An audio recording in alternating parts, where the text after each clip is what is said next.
तो सबसे पहले हमें डो तैयार करना होगा, जिसके लिए हमने मैदा ले लिया है।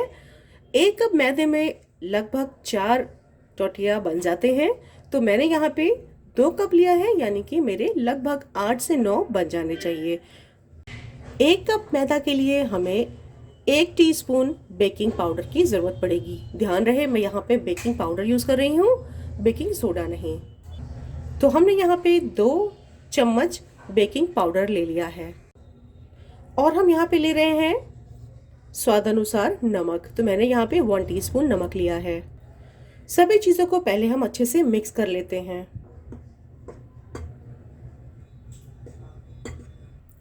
अब हम ले रहे हैं 2 बड़े चम्मच कुकिंग ऑयल।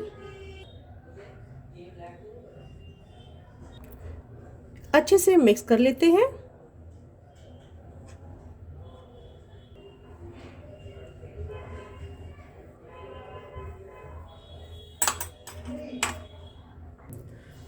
अब हम थोड़ा थोड़ा पानी डालकर इसका सॉफ्ट डो तैयार कर लें।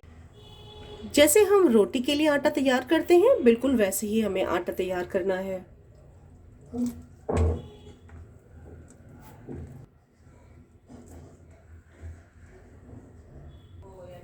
हमें इसे 5 से 7 मिनट तक इसी तरह से गूंद लेना है, अच्छी तरह से।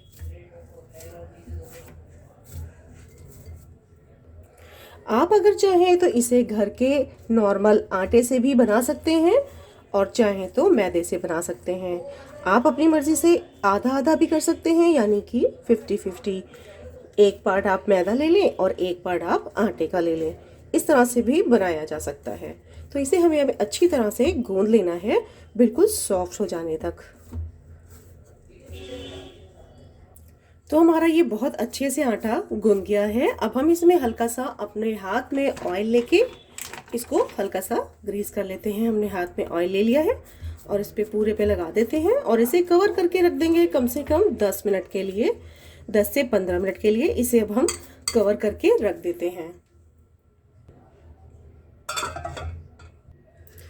अब हम एक बार अपना आटा चेक कर लेते हैं। तो ये हम निकाल लेते हैं। ये हमारा थोड़ा फूल गया है, तो इसे हम प्लेटफॉर्म पर रखते हैं और इसे हमें अभी थोड़ा सा और गूंद लेना है इस तरह से।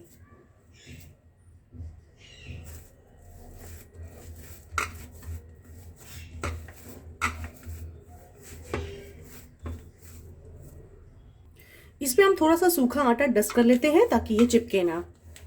और अब हमें इसमें से लोइयां तोड़नी है, जैसे हम रोटी के लिए, अपनी नॉर्मल रोटी के लिए करते हैं, वैसे ही हमें लोइयां बना। 2 कप मैदे से हमारी यहाँ पर 10 लोइयां तैयार हो गई हैं, यानी 10 टोटियाँ बनके तैयार होंगे। तो अब हमें एक एक लोई उठानी है, इसे अच्छे से आटे में डस्ट करना है, इस तरह से हमें लगाना है और इसे अच्छे से बेलना है। और बीच बीच में अभी अगर ये चिपकने लगेगा तो हम इसमें सूखा आटा और डस्ट कर लेंगे, ताकि बिल्कुल भी चिपकने ना पाए। इसे हमें बहुत ही पतला बेलना है, बिल्कुल मोटा नहीं रहना चाहिए। तो इसे हमें इस तरह से बेलते जाना है। जरूरत पड़ेगी तो हम सूखा आटा इसमें लगाते रहेंगे। यहाँ हमारी 9 इंच डायमीटर की रोटी बनकर तैयार हो गई है। तो हमें सभी रैप इसी तरह से बनाकर तैयार करने हैं। तो इस तरह से हमारा रैप ये बन गया है। इस तरह से हमने और भी बना लिए हैं। तो हमें सभी इसी तरह से काफ़ी बड़े बड़े रैप बना के तैयार करने हैं। अब हमें इस तरह से एक प्लेट लेनी है, जिसपे हमें इस तरह से एक कपड़े को सेट कर लेना है, जिसमें हम बना बना कर रखते जाएंगे। अब हमने तवा रख लिया है और मीडियम फ्लेम पर इसे गर्म कर लिया है। तो अब इसमें हम अपनी ये रोटी डाल देते हैं। इसे हमें 15 सेकंड तक इसे इसी तरह से पकने देना है। इतनी देर में इसमें बबल्स आने लगेंगे। तो ये अच्छे से सिक रही है। थोड़ी सी देर से इसी तरह से सिकने के बाद इसे हमें पलट देना है। अब हम देखते हैं कि थोड़े थोड़े बबल्स आने लगे हैं, तो इसे हम पलट देंगे। तो इधर से भी अभी हमें इसी तरह से सेकना है। थोड़ा इस तरह से हम दबा लेंगे इसे।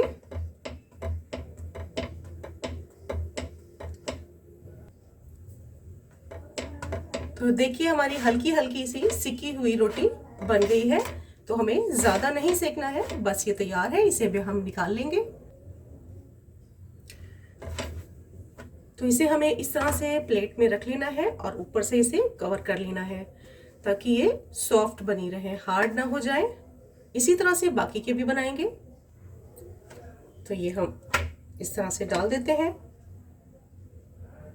कुछ सेकेंड हमें इसी तरह से छोड़ देना है। जब थोड़े से बबल्स आने लगेंगे तब हम इसे पलट देंगे। देखिए थोड़ा सा कलर चेंज हो गया है, थोड़ी सिकी हुई दिखने लगी है हमारी रोटी। तो अब इसे हम फ्लिप कर देते हैं और अब इसी पोजीशन में थोड़ी देर पकने देंगे। थोड़ा सा हम इसे दबा के सेक लेते हैं। ज़्यादा देर तक नहीं सेकना है हमें, नहीं तो रोटी हमारी हार्ड हो जाएगी। हमें बिल्कुल सॉफ्ट चाहिए है।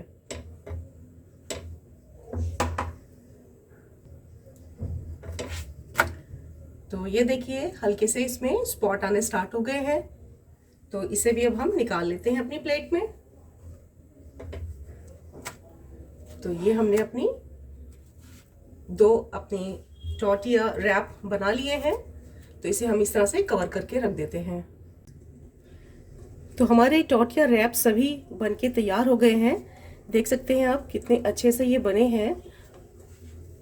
तो ये मैंने इतने सारे बना के रख लिए हैं और देख सकते हैं कि इसमें बहुत ही हल्का इसमें स्पॉट आया है।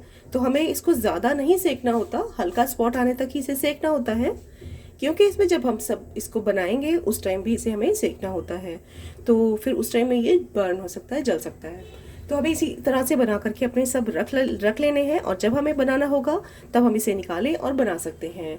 इसे आप अपने फ्रिज में रख सकते हैं नॉर्मल 1 हफ्ते के लिए, और अगर आप ज़्यादा दिन के लिए रखना चाहते हैं यानी 2 वीक्स के लिए, तो इसे आप जिप लॉक बैग में फ्रीज़र में इसको रैप करके रख सकते हैं। इसे रखने के लिए आपको एक टॉर्टिया रैप लेना है और बीच में आपको और ऊपर आपको लगाना होगा एक टिश्यू पेपर या किचन टॉवल, और एक के बाद फिर आप दूसरा रख सकते हैं। यानी कि हर एक टॉर्टिया के बीच में आपको एक रखना होगा किचन टॉवल, और उसके बाद में फिर आपको लास्ट में सब रखने के बाद इसको इस तरह से किसी ऐसे किचन टॉवल में आपको लपेट के और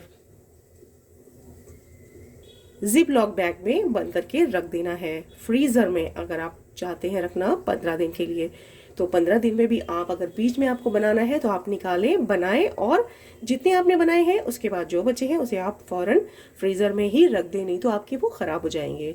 तो इस तरह से आप काफ़ी लंबे समय तक बना करके रख सकते हैं और इसे जब चाहे निकालें और यूज़ करें। फ्रिज में अगर आप रखना चाहते हैं तो आप जिप लॉक बैग में इसी तरह से बंद करके रख सकते हैं, तो वो आपका 1 वीक तक चल जाएगा। इसे आपको पूरी तरह से ठंडा करके ही रखना होगा, गर्म में नहीं रखना है। तो अभी मैं इसको इसी तरह से कवर कर देती हूँ ताकि ये हार्ड ना हो जाए। इस तरह से कवर करके हम रख रहे हैं तो इस तरह से ये सॉफ्ट बने रहेंगे।